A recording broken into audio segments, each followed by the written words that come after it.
sesuatu yang terjadi dalam kehidupan kami Tuhan. Engkau Bapa kami yang mau mendengar seluruh seruan hati kami. Engkau yang selalu ada Tuhan di sisi kami Tuhan. Engkau yang selalu menyertai kemanapun kami melangkah. Kami mengucap syukur Tuhan karena kami memiliki Allah yang baik, sungguh baik bagi kehidupan kami.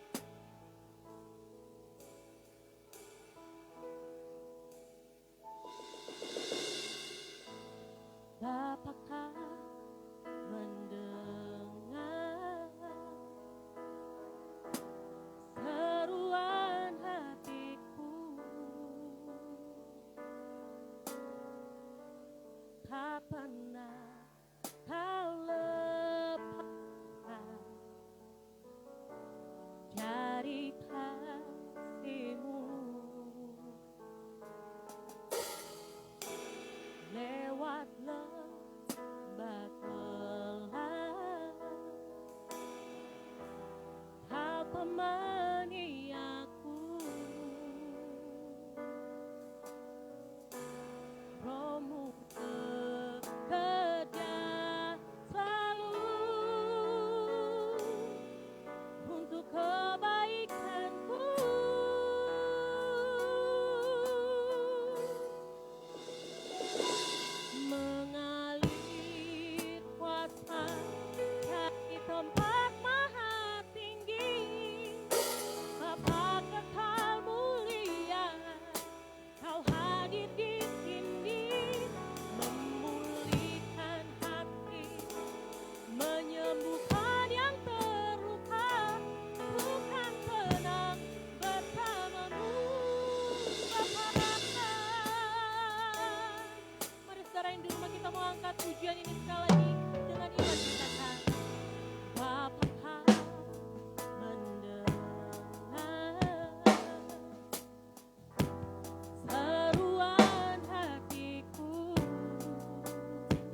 rasakan Tuhan.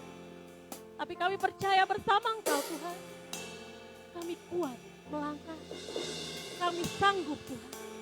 Melewati segala masalah yang terjadi dalam kehidupan kami Tuhan.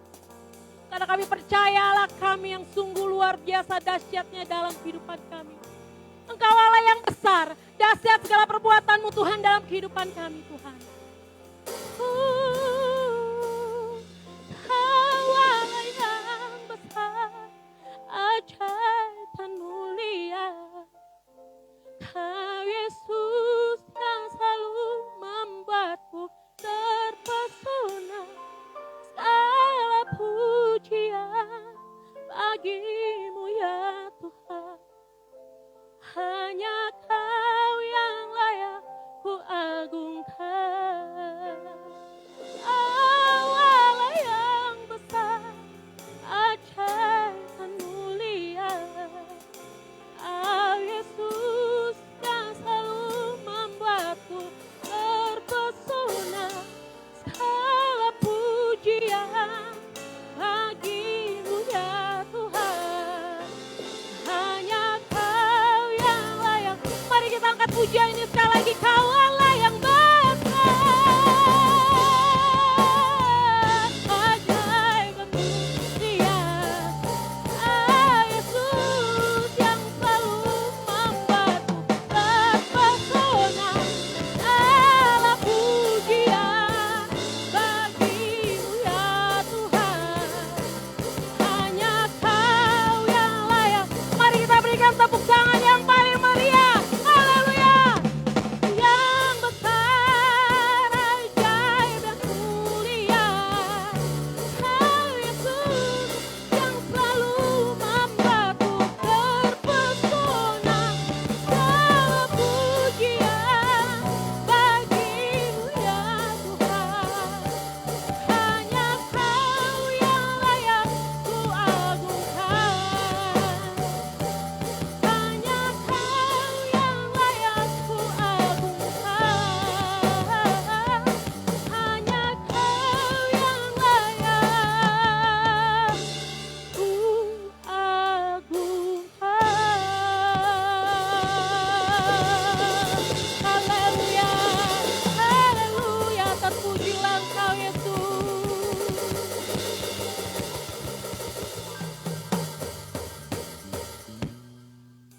Benar Bapa, Engkau Allah kami yang besar. Engkau Allah kami yang layak dipuji dan ditinggikan dan disembah.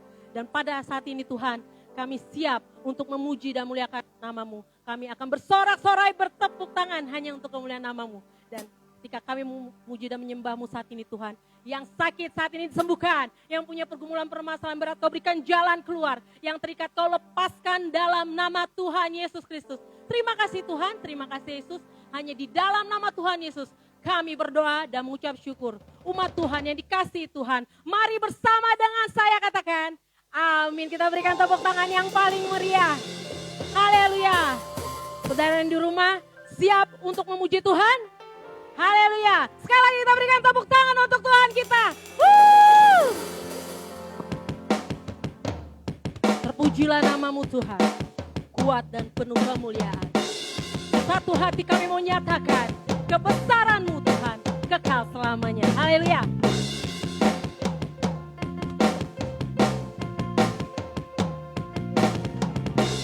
Terpujilah nama-Mu Tuhan,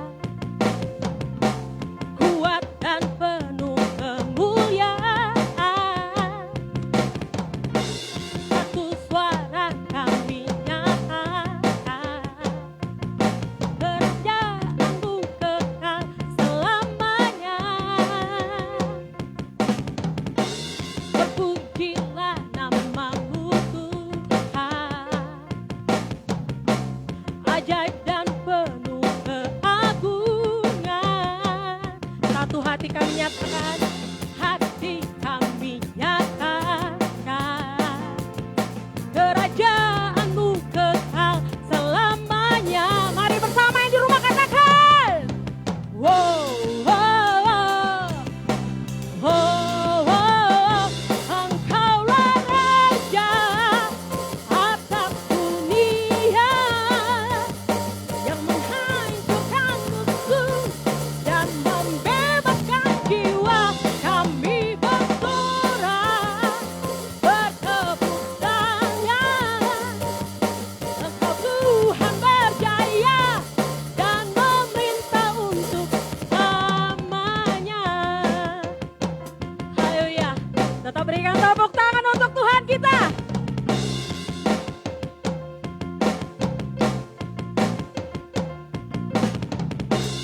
Terpujilah namamu Tuhan. Ajaib dan penuh keagungan.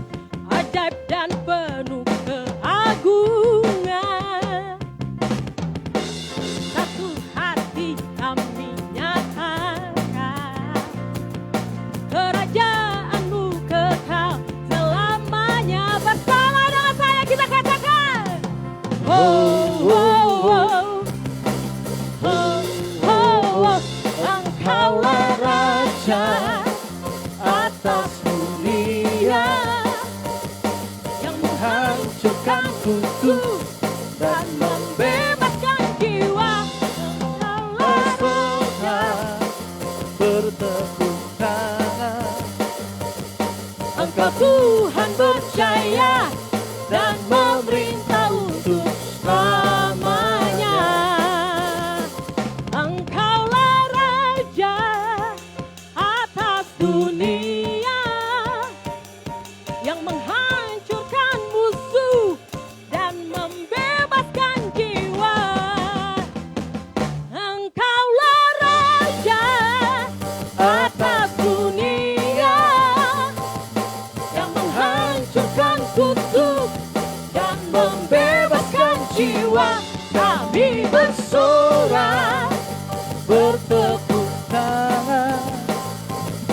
Engkau Tuhan percaya dan memerintah untuk selamanya. Dan memerintah untuk selamanya. Dan memerintah untuk selamanya. Haleluya, terpujilah Engkau Tuhan. Haleluya. Masih ingin muji Tuhan? Amin. Lebih lagi kita mau angkat pujian ini bersama yang di rumah dengan saya.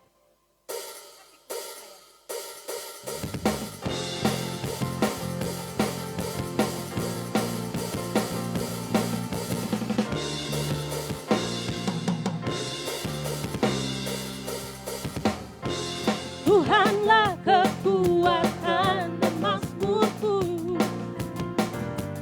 ya gunung batu dan keselamatanku. Hanya padamu hatiku percaya, Kaulah menara dan kota perlindungan.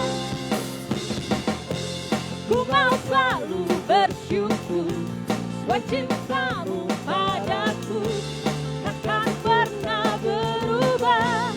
Hatiku percaya, walau bumi bergoncang, gunung-gunung beranjak, namun kasih setiamu tak pergi dariku.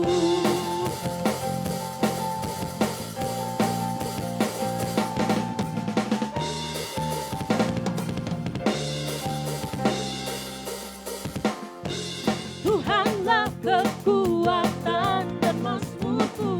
Katakan dia gunung batu dan keselamatanku.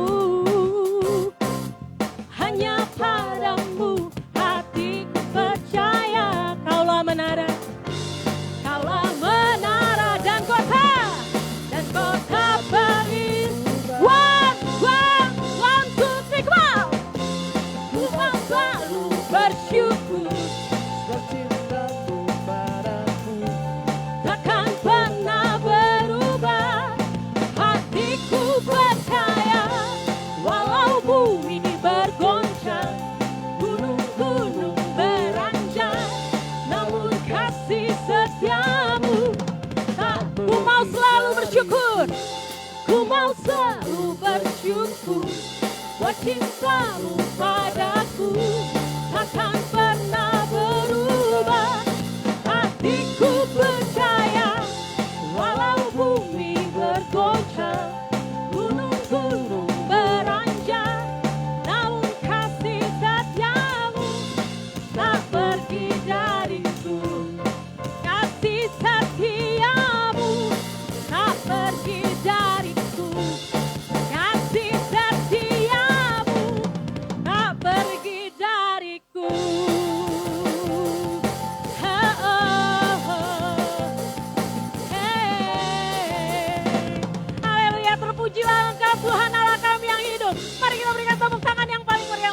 kita.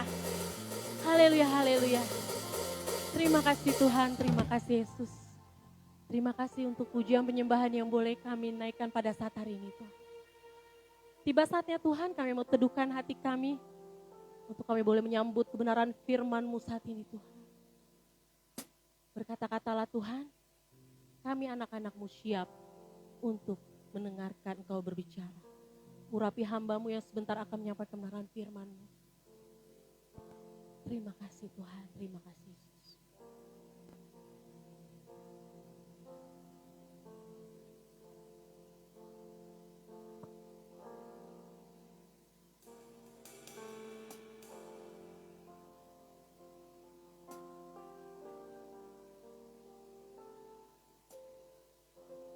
Engkaulah perisaiku saat badai hidup menerpaku. Firman-Mu di dalamku tenangkan jiwaku, ku kan berdiri di tengah badai dalam kekuatan yang Kau berikan.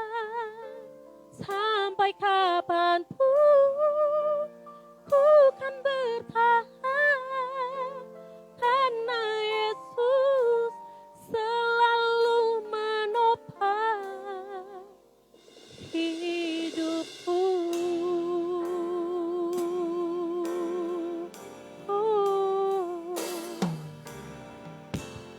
Engkaulah perisaiku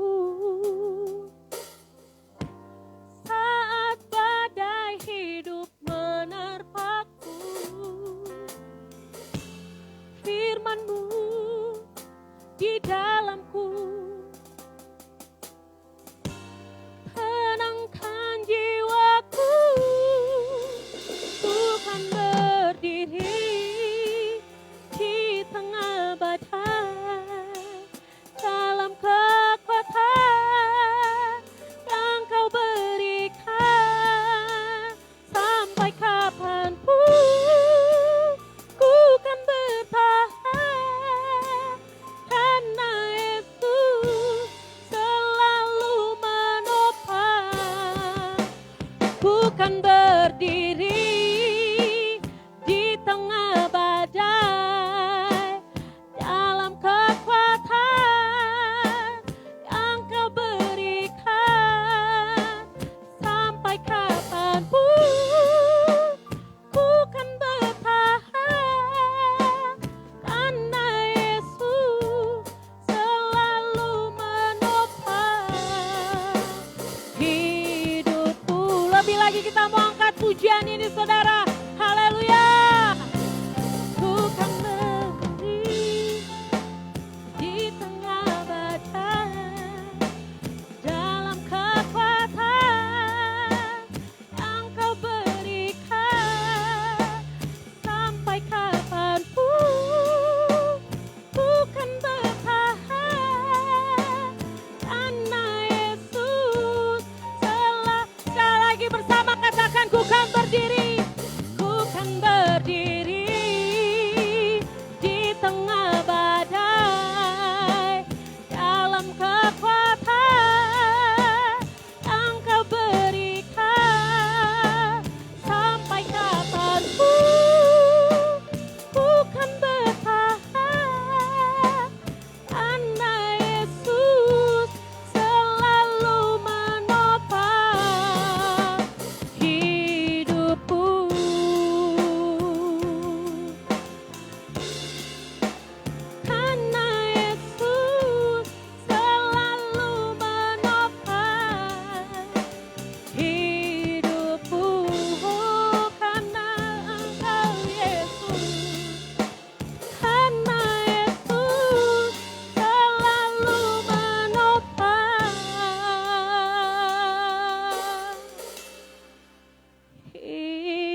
Haleluya, haleluya. Ku kan berdiri di tengah badai dalam kekuatan yang kau berikan. Sampai kapanpun ku kan bertahan, karena Yesus selalu menopang hidupku. Mari katakan berjemaat Tuhan di rumah, angkat tangan, angkat suaramu, katakan, ku kan berdiri di tengah badai dalam kekuatan yang kau berikan. Sampai kapanpun ku kan bertahan, karena Yesus selalu menopang hidupku. Mari sembah Dia. Oh, sembah Tuhan. Kami bersyukur, kami sembah Tuhan. Haleluya.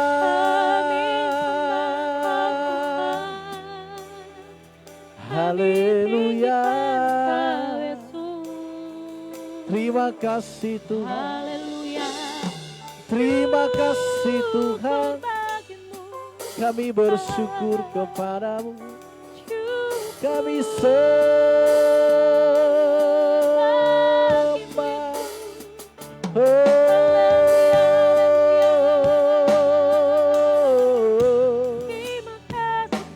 Terima kasih Tuhan.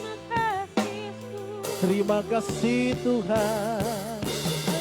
Kami bersyukur Tuhan.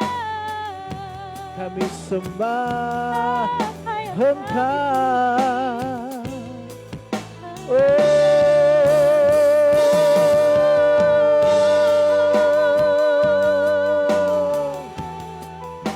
Terima kasih Tuhan. Bersyukur.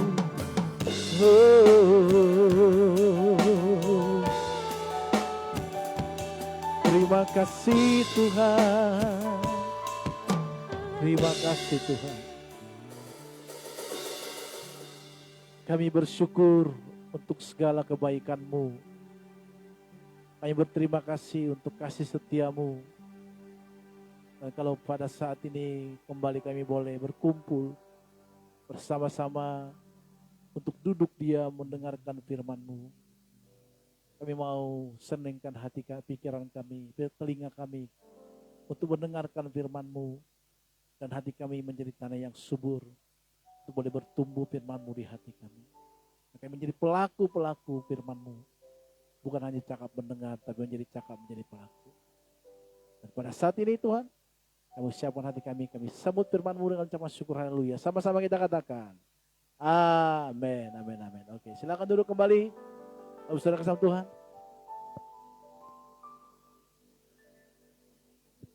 Silakan duduk kembali, Bapak saudara kasih Tuhan. Shalom semuanya. Terima kasih buat Bapak, Ibu, dan teman-teman yang di tempat ini dan juga yang ada di rumah yang masih setia dalam ibadah live streaming ini. Dan pada pagi hari ini menjelang siang ya, sekarang udah siang ya, sorry. Pada siang hari ini Bapak saudara Tuhan, saya akan sampaikan kebenaran firman Tuhan dari kepada kita, itu dari Galatia yang ke-5, nanti ayatnya yang ke-24. Jadi Galatia 5 ayatnya yang ke-24, demikian firman Tuhan. Barang siapa menjadi milik Kristus Yesus, ia telah menyalibkan daging dengan segala hawa nafsu dan keinginannya. Lihat sudah kasih Tuhan dikatakan di sana. Barang siapa menjadi milik Kristus Yesus, ia telah menyalibkan daging dengan segala hawa nafsu dan keinginan dagingnya. Bapak saudara sama Tuhan, firman Tuhan mengatakan kepada kita bahwa kita ini telah menjadi milik Kristus. Kenapa seperti itu, Bapak saudara? Sebelumnya kita ini adalah orang yang telah terbelenggu oleh dosa. Pada saat Adam dan Hawa jatuh ke dalam dosa, bahwa kita ini telah menjadi hamba daripada dosa. Oleh karena itu, usaha Tuhan, di sini dikatakan barang siapa menjadi milik Kristus Yesus, ia telah menyalipkan daging dengan segala hawa nafsu dan keinginannya. Jadi usaha Tuhan, dikatakan kita ini sekarang telah menjadi milik Kristus. Kita telah menjadi milik, kita telah menjadi kepunyaannya. Karena Kristus telah mati di kayu salib. Dia korbankan dirinya dan dia curahkan darahnya dan kita dijadikan menjadi manusia baru, kata Alkitab. Saudara kasih Tuhan, kita ini budak. Jadi konsepnya adalah kita harus melihat konsepnya, yaitu di Keluaran, ya. Keluaran yang pasalnya yang ke-21, ayatnya yang pertama dikatakan, di sana ditulis tentang hak-hak budak Ibrani. Dikatakan di sana, inilah peraturan-peraturan yang harus kau bawa kepada mereka. Apabila engkau membeli seorang budak Ibrani. Jadi pada masa itu, bersama Tuhan, bahwa budak itu dibeli. Nah kalau saudara melihat, membaca sejarah perbudakan ya kan.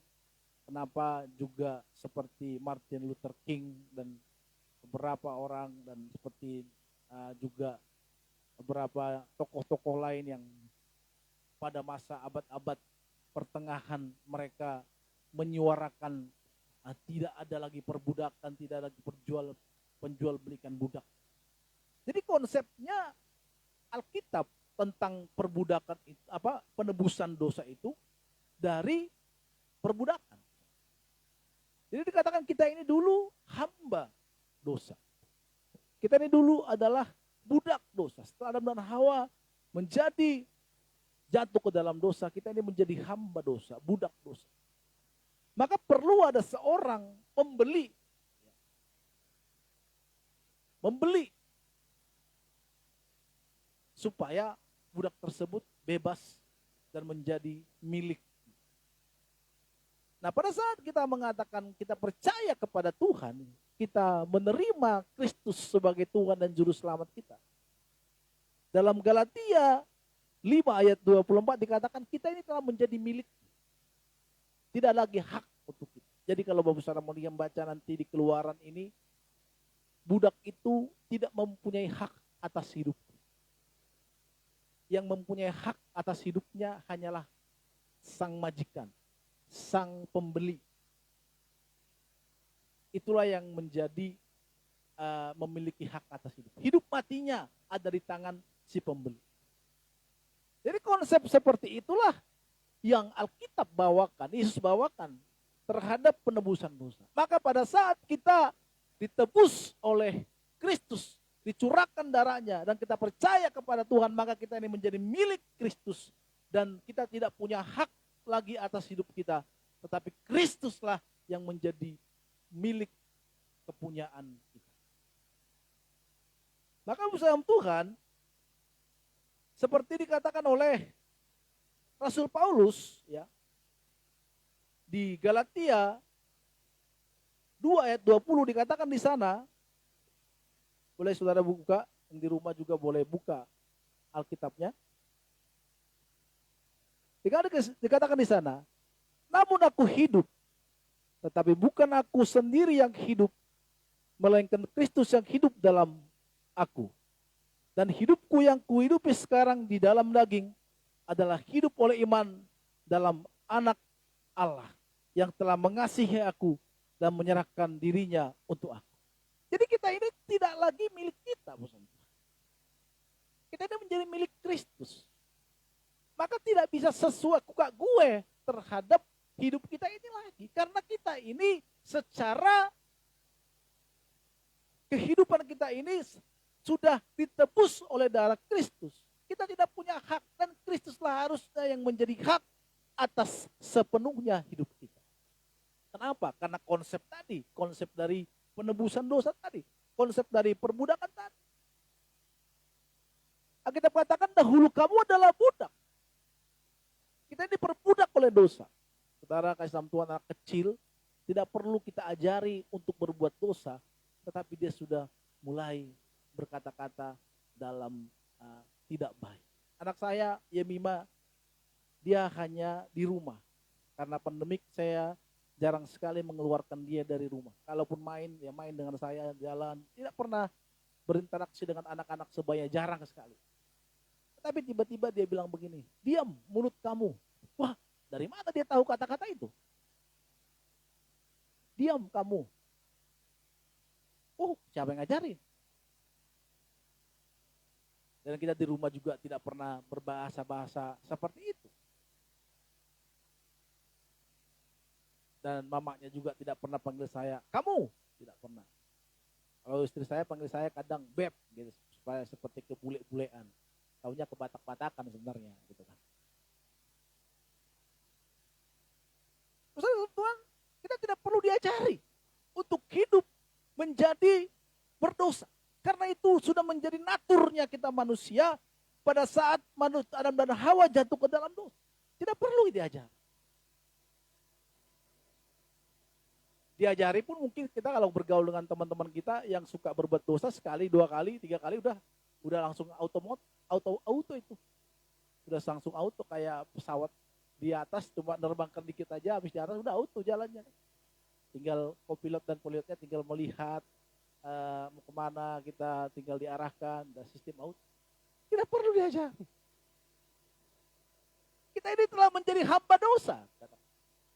Tetapi Kristus telah datang ke dunia ini karena begitu besar kasih Allah akan dunia ini, yaitu Yohanes 3:16 dikatakan, maka dia mengaruniakan anaknya yang tunggal supaya setiap yang percaya kepadanya tidak binasa melainkan beroleh hidup yang kekal. Maka pada saat kita percaya kepada Tuhan, pada saat kita mengaku dosa kita di hadapan Tuhan, maka kita menjadi miliknya Kristus. Materai Kristus ada dalam diri kita. Dan pada saat itu juga kita tidak lagi menjadi milik kita. Maka perlu ada baptisan. Entah itu doktrin dimanapun, kalau saya percaya baptisan itu adalah menandakan bahwa memproklamirkan pada saat kita masuk ke dalam air menandakan itu lambang kematian. Dan pada saat kita naik ke atas dan di atas itu tanda menandakan bahwa manusia lama kita telah dikuburkan di situ. Dan iblis tidak berhak menintimidasi kita lagi atas hidup kita yang lama. Maka dalam Tuhan, kalau kita percaya kepada Yesus dan kita masih terintimidasi oleh setan gara-gara manusia lama kita, perbuatan dosa kita, berarti kita itu wajar. Tetapi kalau kita terus terintimidasi, itu saudara belum tahu hak kita belum percaya, kita belum tahu siapa kita di hadapan. Karena saat kita naik, kita telah menjadi manusia baru. Kita ini menjadi milik Kristus. Ada kuasa dalam diri kita. Ada dunamos yang membuat kita bisa hidup sesuai dengan apa yang Tuhan mau. Tapi Pak, sampai sekarang saya sudah lama bertobat. Tapi saya Pak masih belum bisa hidup seperti yang Tuhan mau. Ya nama juga proses. Tetapi saudara kasih Tuhan kita bisa melakukannya. Ada satu kekuatan yang Tuhan berikan, yaitu melalui Roh Kudus, sehingga kita bisa hidup berjalan sesuai dengan apa yang Tuhan mau.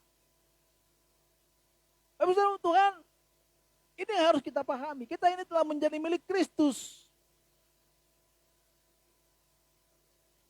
Dan dikatakan kalau kita telah menjadi milik Kristus, Ia telah menyalibkan dagingnya dengan segala hawa nafsu. Apa sih itu perbuatan daging? Bapak Ibu Saudara Tuhan, di sini juga dijelaskan.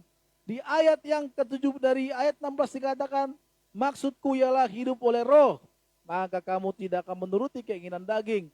Sebab keinginan daging berlawanan dengan keinginan roh, dan keinginan roh berlawanan dengan keinginan daging. Karena keduanya bertentangan, sehingga kamu setiap kali tidak melakukan apa yang kamu kehendaki. Akan tetapi jika kamu memberi dirimu dipimpin oleh roh, maka kamu tidak hidup di bawah hukum Taurat. Perbuatan daging telah nyata, yaitu apa? Percabulan, kecemaran, hawa nafsu, penyembahan berhala, sihir, ya, perseteruan, perselisihan, iri hati, amarah, kepentingan diri sendiri, percideraan, roh pemecah, kedengkian, kemabukan, pesta pora, dan sebagainya. Mungkin kita mengatakan, Pak, saya sudah bercabul lagi. Oke, saya sudah bebas dari cabul. Oke. Kan? Pak, saya sudah tidak lagi cemar. Saya sudah hidup benar sejak saya menerima Tuhan Yesus Kristus sebagai Tuhan dan Juru Selamat saya. Saya mengakui, Pak, dulu saya ingat ada teman saya dulu. Kebetulan email teman kita. Ada satu teman kita kesaksian dulu. Ya, tidak perlu saya sebutkan, dikatakan kalau tidak melakukan seks 1 hari, kepalanya pusing. Dan puji Tuhan, dia bebas dari situ dan menjadi kesaksian kepada orang. Dan hawa nafsu kita juga perlu juga dikekang, saudara Tuhan. Hawa nafsu ini bukan bicara masalah melihat pasangan lain jenis, tiba-tiba langsung pikiran kita menjadi kotor, ya. Tetapi nafsu-nafsu kita yang lain, nafsu kita ingin menggigit orang, kalau kita disakiti. Saya tadi malam ada kepancing juga dengan masalah dalam keluarga. Jujur, sebenarnya orang ini saya pikir orang yang baik, keluarga. Tapi selalu memprovokasi, mulai di sosmed. Akhirnya saya komen, biasanya sopan, tapi kali ini dia tidak mulai sopan lagi kepada saya. Saya mulai terprovokasi juga, dan saya telepon nggak diangkat. Saya mau bilang, maunya kita ngomongin baik-baik. Tapi akhirnya saya mulai sadar, untuk apa ya menghabiskan energi dengan orang-orang seperti itu. Saya cerita ke istri, emang kau belum kau sadari kau bawa pendeta. Masih kepingin kumat.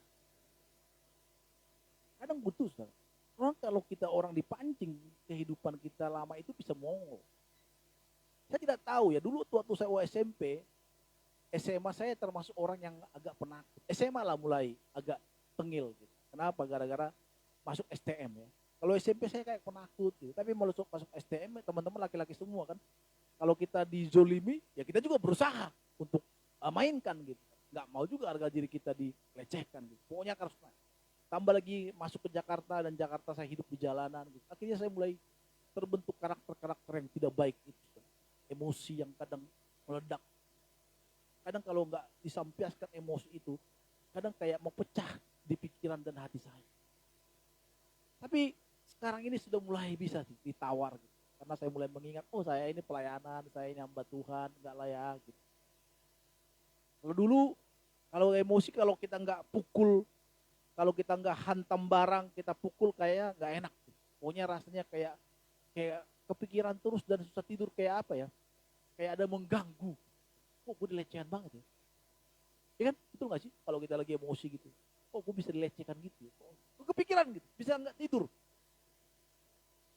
Para kita pemain drum tahu tuh. Kalau saya punya masalah, ada kadang 1-2 hal dalam gereja gitu, udah tahu saya udah buat sesuatu tapi mengkhianat gitu. Kadang saya kepikiran.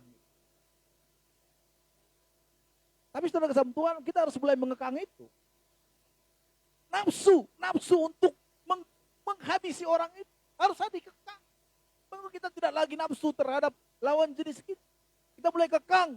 Yang dulunya kita canduan dengan nonton film porno, kita juga sudah mulai nggak lagi kita melakukannya. Yang dulunya kita ada pernah kesaksian terhadap saya, waktu itu saya pelayanan di Batam. Dia cerita, Pak, tiba-tiba kita masuk hotel dan semua orang hotel kenal dia. Dia cerita, kok bisa Bapak kenal dengan? Iya Pak, saya ini kecanduan seks Pak. Kalau 2-3 orang satu hari, saya tidak melakukannya, saya rasanya pusing. Itu sadis itu. Dan makanya setiap hotel-hotel yang Gustaf dikenal, langsung Pak, oh ya Pak, ya Pak, langsung diservis kita. Mau minum apa? Itu kita pelayanan mau hotel itu mau kita pakai untuk KKR waktu itu. Tapi setelah diterima Tuhan dikatakan, sekarang saya sudah tidak lagi Pak. Dia punya uang, memang dia pengusaha. Tapi sekarang tidak lagi. Saudara Tuhan, ada satu kekuatan dalam diri kita pada saat kita mau dipimpin oleh Roh, maka dikatakan, saudara Tuhan, keinginan daging itu adalah salah satunya lah nafsu. Nafsu itu yang tidak bisa harus kita kekang. Nafsu apa sekarang ini yang masih belum bisa kita kekang, saudara Tuhan. Kita harus berikan itu dan kita mau dipimpin oleh Roh. Kenapa? Karena itu telah menjadi milik Kristus. Kita ini telah disalibkan. Harusnya kedagingan kita ini telah disalibkan. Karena kenapa? Karena kita ini milik Kristus, saudara. Kita tidak lagi menjadi kepunyaan kita. Kita telah menjadi miliknya Kristus. Kala ku hidup bagimu. Hatiku tetap menyembahmu. Dunia tak bisa menjauhkanku dari kasih-Mu. Kita hidup Kristus. Maka hawa nafsu kita harus kita kekang. Termasuk hawa nafsu kita untuk makan. Ya. Tapi nanti kita makan di situ, saudara jangan jadi nahan-nahan. Aduh, nggak enak nih. Lalu masih enak mau makan dia kan. Apalagi nanti ada pete, ya kan. Tambah selera kita makan. Bukan itu maksudnya. Tapi perlu juga. Usia-usia saya ini harus mulai mengangkat makanan. Wih, saya melihat banyak teman saya sudah meninggal, saudara. Karena serangan jantung. Saya belum menemukan teman-teman, belum ada orang meninggal karena serangan dapat uang yang banyak gitu kan. Tapi kan banyak kan orang mati serangan jantung gitu. Serangan pajar gitu. Memang serangan itu seram, saudara. Yang namanya serangan itu pasti seram. Dan memang orang-orang yang seperti itu adalah orang-orang memang yang tidak bisa menjaga banyak makanan. Saya juga termasuk orang yang tidak bisa menjaga makan. Saya bisa diet makan makanan lain. Tapi kalau ketemu makanan yang kaki 4, aduh. Dulu saya waktu di Batam, saya pernah nge-gym. Jadi no fat, jadi nggak ada garam, nggak ada gula. Jadi makan rebus, makan. Itu hampir tiap hari. Selama sebulan. Cara saya pengen perut saya six-pack. Nge-gym tiap hari. Rasanya enak sih. Jadi tiap hari Senin saya belanja daging merah, ayam dadanya, terus apel pagi-pagi saya makan apel di blender terus masukkan waktu itu masih ada Elmen ya. Itu minuman kita pagi. Nanti siang rebus. Dia nggak ada nasi juga. Jadi nasi juga nggak ada. Waduh. Pernah saya lakukan itu. Tapi kalau teman ngajak gini, di mana? Di rumah. Ada teman saya itu, dia kerja di pemadam kebakaran. Dia panggil saya, MTH di mana? Lalu saya waktu itu tamat MTH di rumah. Meluncur katanya. Gak tahu lah, meluncur itu artinya karena dia hobi. Meluncur artinya pergi, ayo kita ke BPK gitu. Di Batam itu ada BPK, babi panggang karo gitu. Itu enak banget. Apalagi sopnya.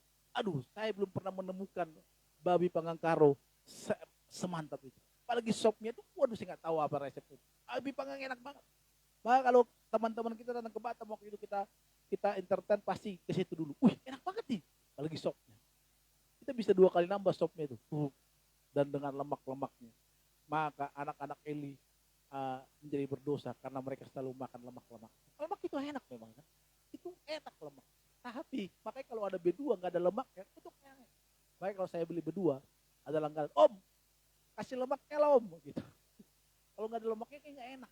Kalau ada lemaknya legit-legit stop. Tapi itu sebenarnya merusak tubuh kita. Ya. itu merusak tubuh kita. itu sebenarnya. Tapi demi itu, kalau dibilang meluncur, udah diet saya yang tadi, yang diet no fat, no segala itu, hanya makan rebus-rebusan itu hilang semua. Makan malah tambah lagi. Wah, nafsu saya menjadi tidak terkontrol pada saat menemukan itu. Saudara, Tuhan kita juga seperti itu. Kalau itu hal-hal yang lain yang masih kita masuk dalam otak kita masih bisa mengontrolnya. Tapi kalau sudah masuk kepada hal-hal yang begitu menyakitkan dan enak dan senang, maka kita susah untuk melepaskan, mengontrol diri kita. Bapak saudara Tuhan, saya katakan hari ini bahwa kalau kita dikatakan menjadi milik Kristus, kita harus menyalipkan keinginan daging kita. Salah satunya adalah hawa nafsu. Penyembahan berhala, ya sekarang kan lagi penyembahan berhala ya kan. Tapi masih ada memang. Kadang masih ada. Lagi kadang di suku-suku tertentu. Kasih siri. Masih ada. Di antara keluarga kita pun mungkin masih ada. Opung, inilah siri kami Opung, atau Demban lah. Itu Opungnya nggak jawab. Iya, Andre gitu. Apa yang jawab Andre? Kabur kau kan? Masih kabur. Inilah dari kami Opung. Kami sudah lama tidak datang. Berkatilah. Oh, Opungku itu nanti dia mau ujian UMPTN. Apa sekarang? UPTN lagi? Apa sih sekarang? Hah? SNPTN. Oh, SNPTN sekarang. Zaman saya UMPTN kan, atau STPDN yang jadi itu ya. Itu Opungnya bilang, maaflah, aku juga nggak lulus sekolah, gimana aku mau tahu gitu.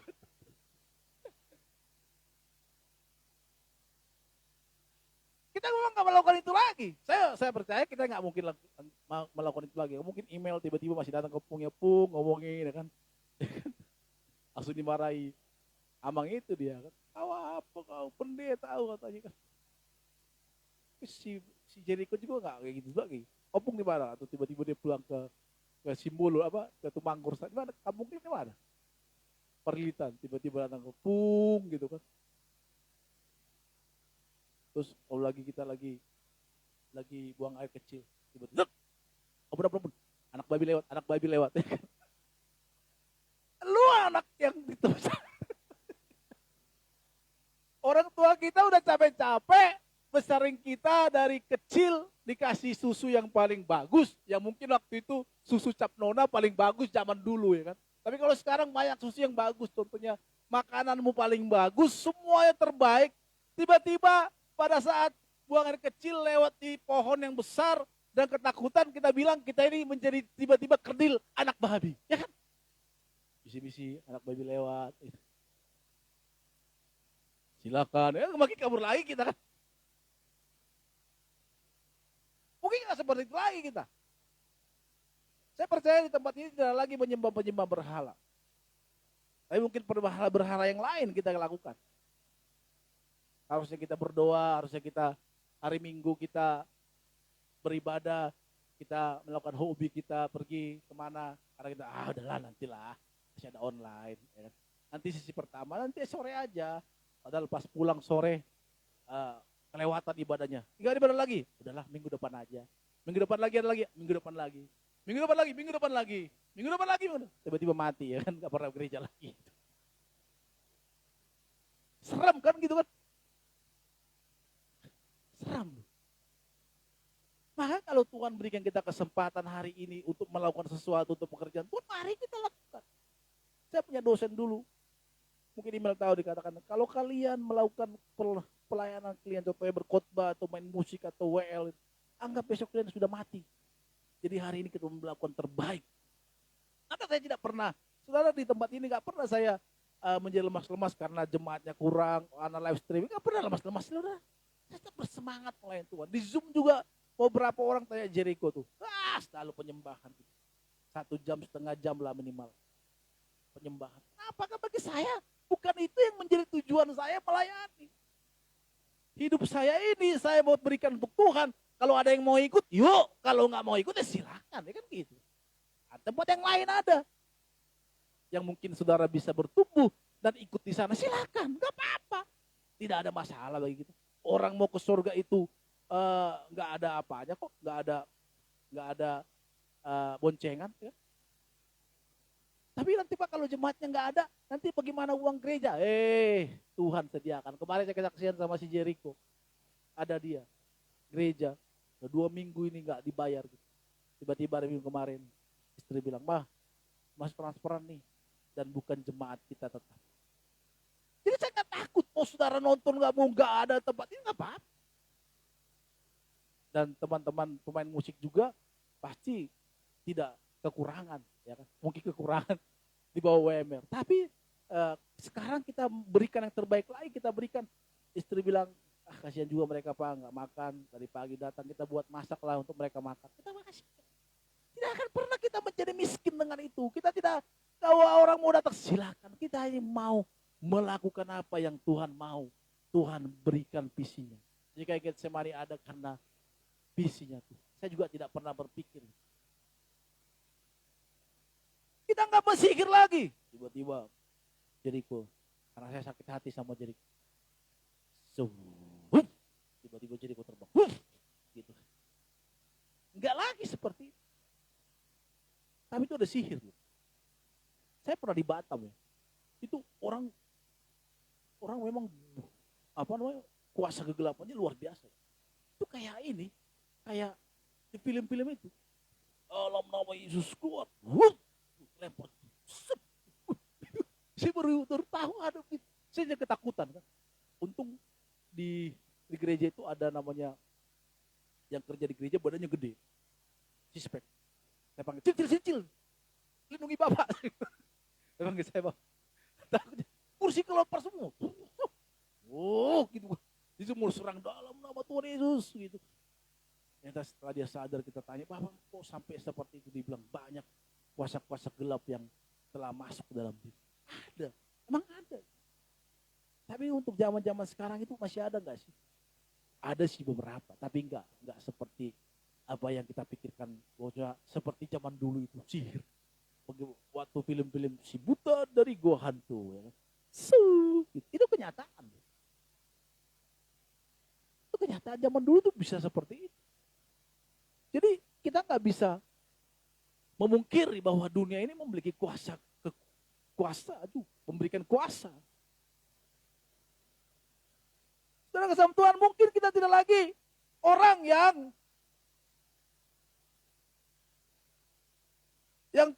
yang perseteruan. Perseteruan ini seringkali terjadi. Orang kalau sudah di dalam Kristus, kita sudah menerima Kristus, udahlah, kita nggak suka lagi untuk hidup berseteru. Saya sebenarnya orang yang tidak suka dengan kalau ada perseteruan, ada musuh gitu, nggak enak. Nggak enak. Pasti nggak enak. Dan juga iri hati. Perselisihan tentu, perseteruan, perselisihan ya. Ini satu kelompok gitu, satu grup. Dan juga iri hati. Iri hati ini banyak. Dalam gereja pun iri hati banyak. Kalau temannya berhasil, banyak orang tidak suka orang berhasil. Kalau temannya sukses, banyak orang tidak suka temannya sukses. Pasti ada aja diceritakan. Entah itu masa lalunya orang ini, kalau ada seseorang sukses, bagaimana caranya supaya dia jatuh. Iri hati ini sangatlah hal yang tidak baik. Kita masih banyak kan, walaupun gereja, jemaat Tuhan, suka ngomongin teman-temannya. Halo, kalau kita masih seperti itu artinya kita belum menyalipkan kedagingan kita. Kita ini belum mengakui, menyadari bahwa kita ini adalah miliknya Kristus. ada tanda materai Kristus dalam diri kita, kita belum mengakui. Kalau itu masih terjadi dalam diri kita. Dan amarah.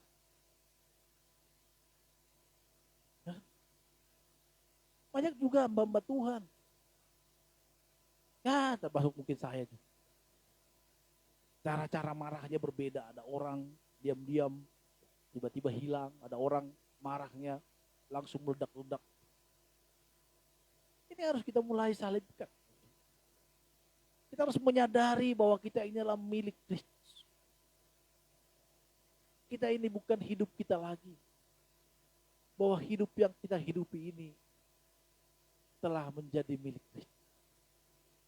Saudara tahu bahwa kita ini adalah budak dosa dulu. Harusnya kalau kita dulu budak dosa, sekarang kita telah dibebaskan oleh darah Kristus yang tercurah di kayu salib. Harusnya kita bersyukur untuk itu dan kita mengabdikan diri kita kepada Tuhan. Saya pernah, kalau saudara pergi ke Jogja, di sana ada kerajaan. Yang namanya yang masih sekarang yang Hamengkubuwono ya, sebagai raja ya, atau apa namanya, bukan raja ya raja atau ya. Dan itu kan makanya daerah istimewa Yogyakarta. Di dalam itu ada namanya abdi dalam. Abdi dalam itu mereka mengabdi kepada raja dengan sultan ya, kalau di sana namanya sultan ya sekarang. Kalau sultan bukan raja ya. Jadi mereka mengabdi hidup mereka untuk sultan. Dan mereka tidak melakukan apa-apa selain mengabdikan diri mereka hanya kepada sultan. Terkadang saudara Tuhan, orang-orang di luar sana, orang-orang yang tidak percaya kepada Kristus, lebih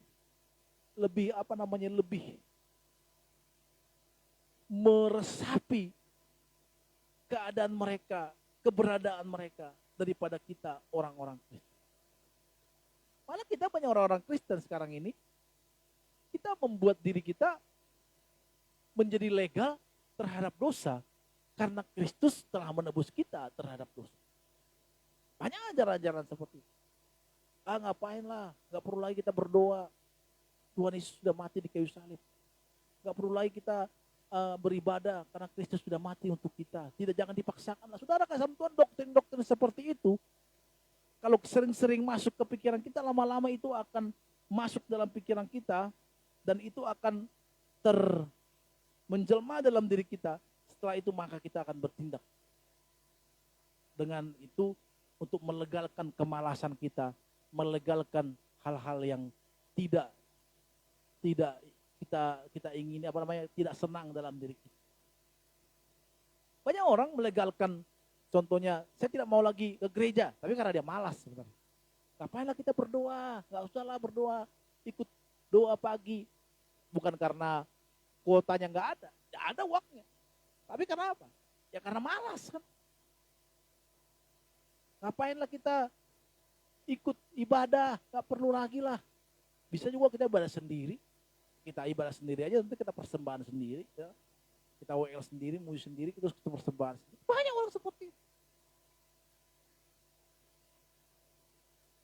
Saudara kasih Tuhan, penyembahan berhala juga saudara kasih Tuhan, kalau kita hobi kita menjadi bisa mengatur kita, itu menjadi penyembahan berhala juga. Contohnya orang-orang sering traveling tapi nggak ibadah, itu hobi juga. Itu penyembahan berhala namanya, membuat berhala dalam diri. Saudara Tuhan, dan selanjutnya dikatakan amarah, kepentingan diri sendiri. Nah, kepentingan diri sendiri ini banyak tuh. Dan jujur ini menjadi susah bagi orang-orang Kristen. Kita kerjakan, kita salibkan. Ini susah. Namanya kepentingan diri sendiri. Ya. Kepentingan diri sendiri, kepentingan kelompok, kepentingan yang lain-lain. Lihatlah sekarang politik sekarang. Mereka tidak lagi menjadi empati terhadap keadaan negeri ini. Malah mereka sering-sering menyerang-nyerang pemerintah. Ada ada kelompok-kelompok yang sering menyerang pemerintah. Saya bukan orang yang membela pemerintah. Tetapi dalam keadaan seperti ini ada sedikit empati lah. Marilah kita sama-sama membangun negeri ini. Jangan dululah kita recoki kalau orang Medan bilang. Janganlah kita mulai ambiarkan apa yang menjadi program-program pemerintah. Dukunglah sementara ini. Karena ini keadaan sedang darurat. Kenapa? Karena kepentingan diri sendiri. Kepentingan nanti tahun 2024 akan ada pemilihan. Maka pada saat orang pemerintah mulai dalam titiknya yang tidak baik, saudara kesatuan, di mana-mana pun orang pasti banyak celah untuk diserang pada saat dalam keadaan titik nol, saudara. Ya, keadaan ini sekarang pemerintah fokus dengan menangani COVID. Ada orang diserang, bagaimana dengan ini, bagaimana dengan ini. Bagaimana dia fokus lagi ke sana, saudara. COVID aja seperti ini sudah kocar-kacir kita menghadapi. Kepentingan diri sendiri juga seperti itu. Kadang kita bisa memfitnah teman kita, memfitnah teman dekat kita pun yang kita asik bersama-sama. Saya juga bisa mungkin asik dengan para Charles ini.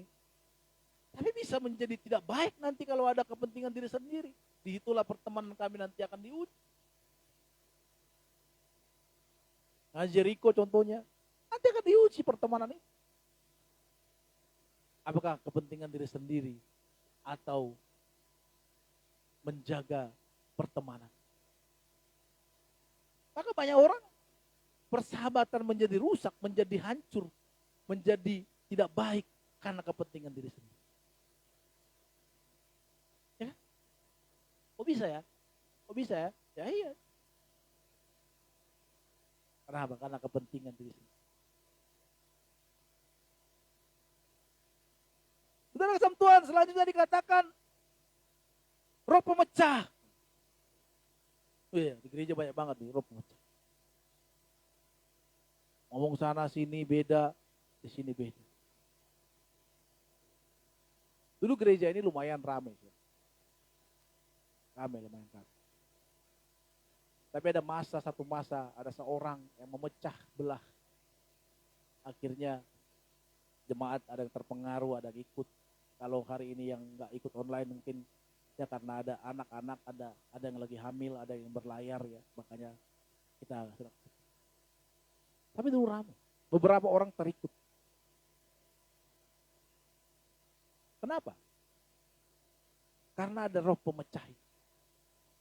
Ngomong di sini beda, ngomong di sini beda, di sini pas. Kalau kita menjadi milik Kristus, kita harus menghilangkan itu, saudara.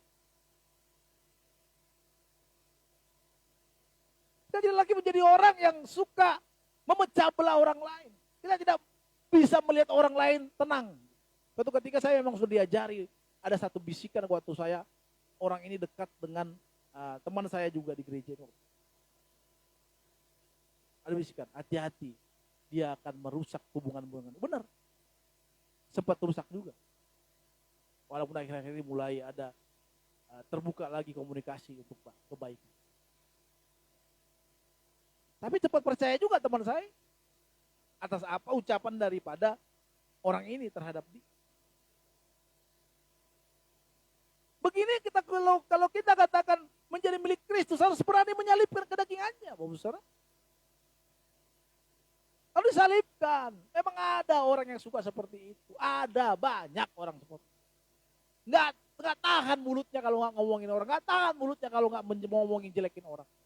Kalau bahasa itu ya pas diceritakan oke lah. Tapi kalau ditambahi bumbunya menjadi sedap itu. Daging kalau hanya dimasak gitu aja mana enak. Tapi coba tambah ladanya, kasih garamnya, kasih bumbunya. Kalau nggak tambah 5 kali jangan bilang. Itu pun mungkin nggak tambah 5 kali karena ditahan nafsunya dulu. Kalau nggak bisa tambah 5 kali. Apalagi tambah lagi bumbu pete, ya kan? Wah, mantap. Bapak Ibu Saudara kasih Tuhan, kalau kita ini mengaku bahwa kita kita adalah milik Kristus, maka semua itu harus berani kita salibkan. Bagaimana sih disalibkan? Salibkan enak gak sih disalibkan? Gak enak saudara, gak enak disalibkan. Siapa yang suka disalibkan? Namanya Tuhan pasti kayu salib juga gak enak disalibkan. Tapi dikatakan kita harus salibkan keinginan-keinginan daging ini, saudara Tuhan. Apa yang menjadi hal yang tidak baik dalam keinginan daging? Harus kita salib. Kalau kita list apa? Oh ini Tuhan. Coba kalau kita mau berkenan di hadapan Tuhan, malam-malam kita list amarah, kumasi, nilai berapa kita kasih rate-nya 1 sampai 10. Masih 4. Masih jauh. Pak, jadi kita hukum Taurat dong? No. Tapi kita belajar untuk makin berkenan di hadapan. Saudara, nggak mungkin orang-orang yang suka marah-marah tiba-tiba banting. Pak, marah-marah banting. Tiba-tiba Ronald Saragi masuk surga. Tuhan bilang, kau gak usah masuk, kau duduk ke situ. Amarah. Nggak ada orang-orang yang suka marah-marah masuk surga. Menurut aku. Walaupun kasih karunia. Ya kan? Wah, jadi Taurat dong Pak sekarang ini. Masa nggak orang-orang seperti itu? Di mana-mana barbar. Semua cewek dipacari, dicabuli, terus tiba-tiba dipercaya Yesus masuk surga. Saudara setuju nggak dengan orang seperti itu? Kalau Tuhan Yesus bisa ngomongin, Tuhan Yesus, kok orang ini gue kenal? Kita pun bisa protes gitu. Apalagi malaikat.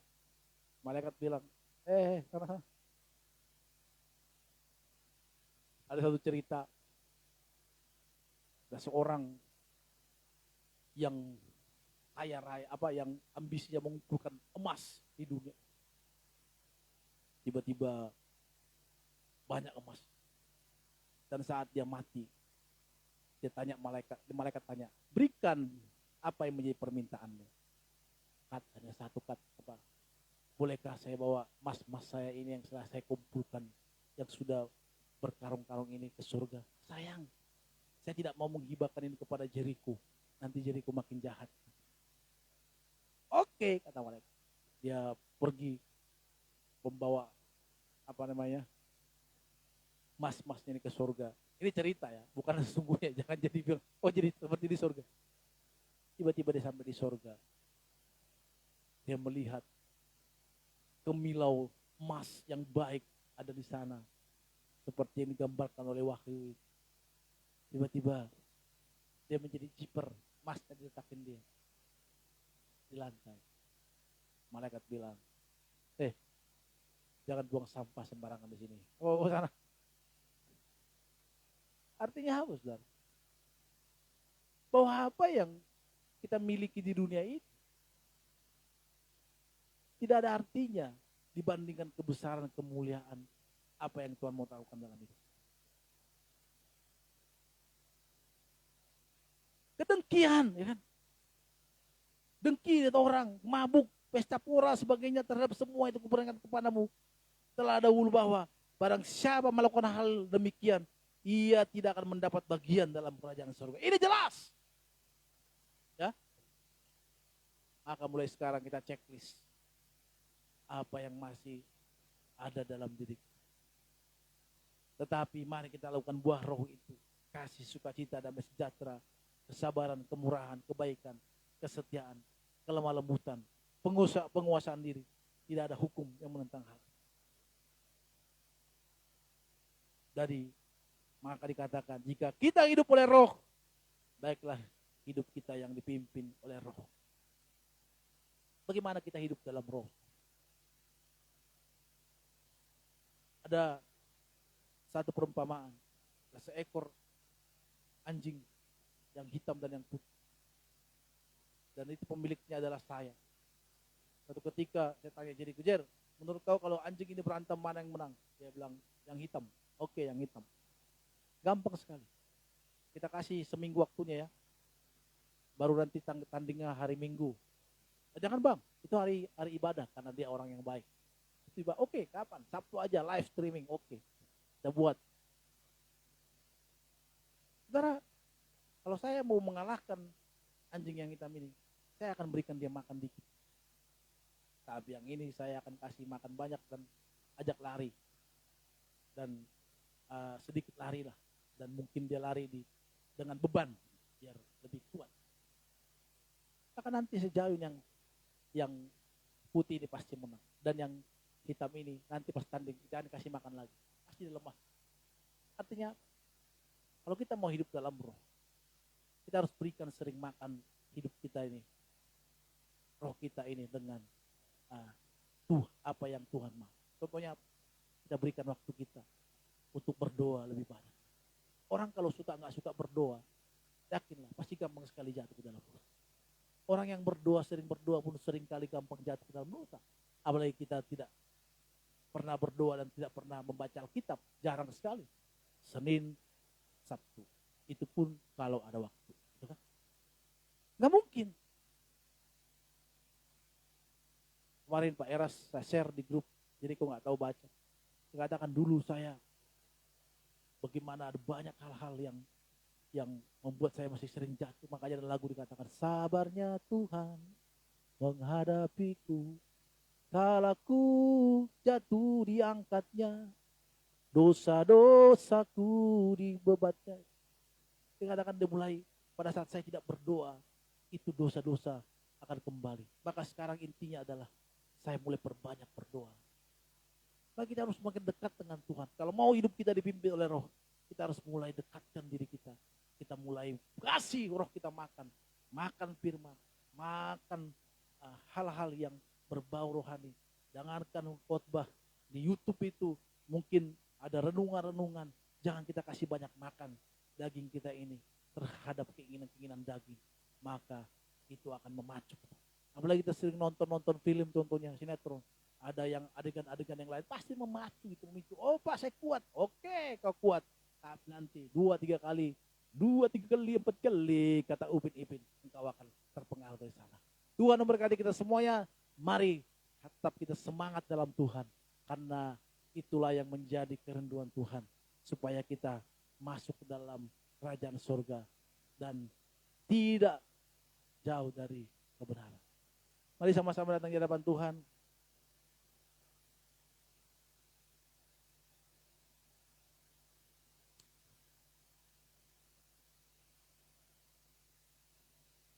Main di D.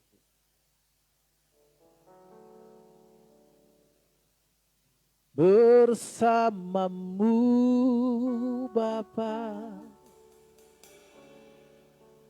ku lewati semua perkenananmu yang teguhkan hatiku. Engkau yang bertindak, memberi pertolongan, anugerah-Mu besar melimpah bagiku. Mari angkat tangan kita sama-sama katakan, bersamamu Bapa. Bersamamu Bapa, ku lewati semua perkenananmu yang teguhkan hatiku. Engkau yang bertindak, memberi pertolongan, anugerah-Mu besar melimpah bagiku.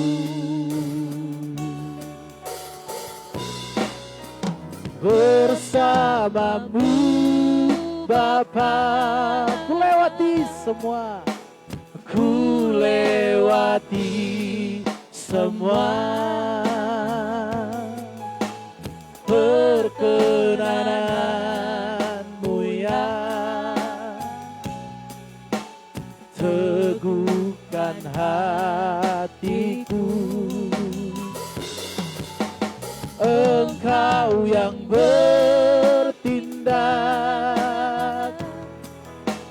memberi pertolongan. Anugerah-Mu besar melimpah bagiku. Anugerah-Mu besar Tuhan, anugerah-Mu besar melimpah bagiku. Oh surgawi, hamba-Mu sudah berhenti menyampaikan kebenaran firman-Mu. Biarlah Tuhan memberkati setiap kami yang sudah mendengarkan firman-Mu. Dan hati kami terus kami senangkan kepada-Mu. Roh kami Tuhan, biarkan terus menyala-nyala untuk mengikut Engkau. Kalau ada kesalahan, Tuhan mengampuni kami. Tuhan menolong kami. Tuhan memberkati kami. Dan kami bersyukur untuk hari ini. Hamba sudah berhenti berdoa dan menyampaikan kebenaran firman-Mu. Haleluya. Amin. Bersama-Mu Bapa, ku lewati semua pertenangan-Mu ya, teguhkan hatiku. Engkau yang bertindak, memberi pertolongan. Anugerah-Mu besar melimpah bagiku. Haleluya, terima kasih Tuhan untuk kebenaran firman-Mu yang boleh kami dengarkan pada pagi hari ini. Kiranya Tuhan, firman yang boleh kami dengar boleh berakar, bertumbuh, dan berbuah di dalam kehidupan kami Tuhan. Berkati hamba-Mu yang telah menyampaikan kebenaran firman-Mu Tuhan Yesus. Berkati anak, istri, keluarganya Tuhan Kau berkati, pekerjaan yang Kau berkati, pelayanannya juga Tuhan Kau berkati. Terima kasih Tuhan, Engkau juga yang akan berkati kesehatannya, kemanapun dia melangkah Tuhan.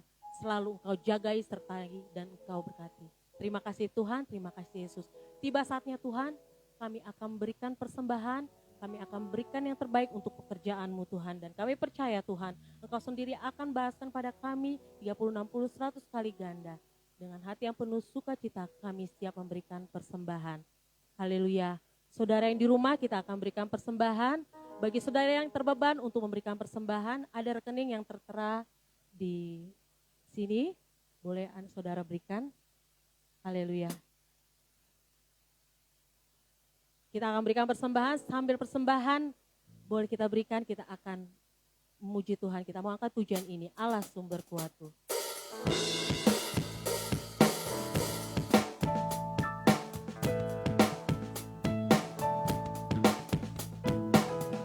Hanya Kau milikku di surga.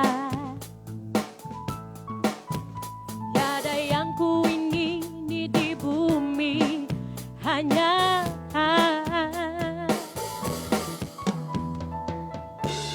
aku andalkan kekuatanku. Namun yang pasti Kau tetap selamanya Allah sumber, hey, hey, kuatku. Allah sumber kuatku, Allah sumber kuatku dan bagianku selamanya. Mari saudara yang di rumah kita mau angkat pujian ini lebih lagi, katakan hanya Engkau Tuhan milikku di bumi dan di sorga. Hanya Kau milikku di surga. Tiada yang ku ingini di bumi, hanya aku andalkan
terima kasih buat persembahan Bapak Ibu saudara Tuhan. Tuhan Yesus memberkati.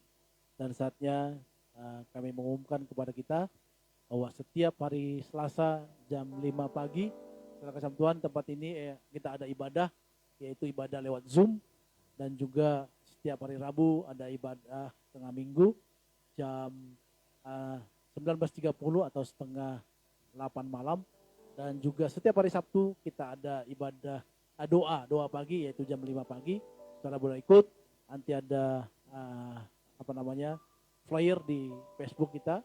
Saudara mau rindu ada nomor ada di Facebook kita juga. Saudara boleh hubungi. Nanti kita akan kasih linknya. Dan Tuhan, terima kasih buat teman-teman pemusik dan juga Melda yang sudah menaikkan pujian untuk kita. Terima kasih, Tuhan memberkati setiap kebaikan, setiap apa yang menjadi ditaburkan untuk dalam pelayanan. Doa kami sehat selalu dalam keluarga dan dalam pekerjaan dan juga dalam setiap aktivitas. Tuhan berkati. Mari saatnya kita akan berdoa, kita naikkan pujian. Kami memuji kebesaran-Mu Tuhan, ajaib Tuhan, ajaib Tuhan. Haleluya. Mari sama katakan pujian ini sama-sama. Kami memuji kebesaran-Mu, ajaib Tuhan, ajaib Tuhan. Kami memuji kebesaran-Mu, ajaib Tuhan, ajaib Tuhan, ajaib Tuhan, ajaib Tuhan.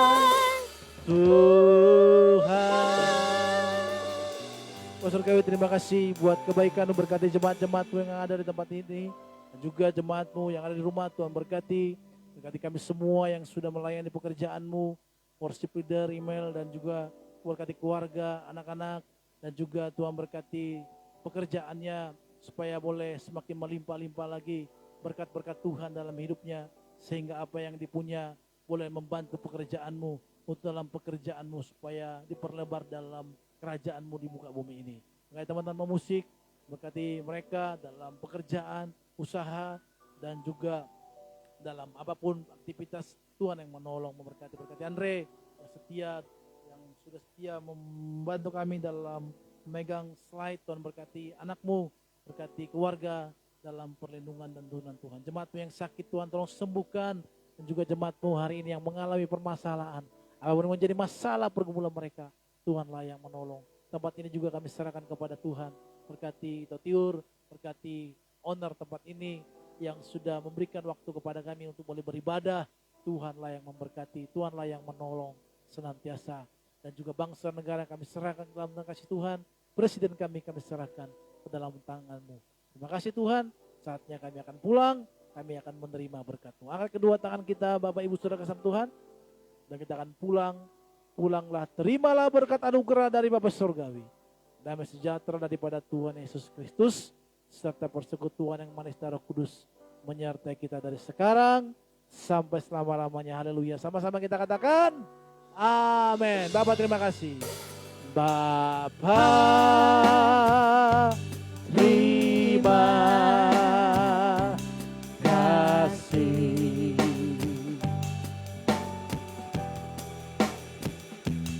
Bapa terima kasih.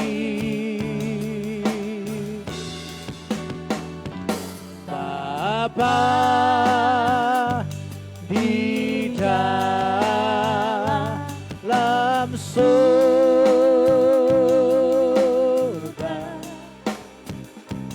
ku berterima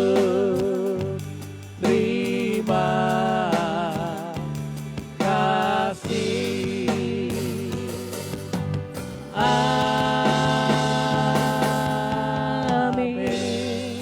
Puja nama Tuhan, ibadah selesai. Haleluya. Saya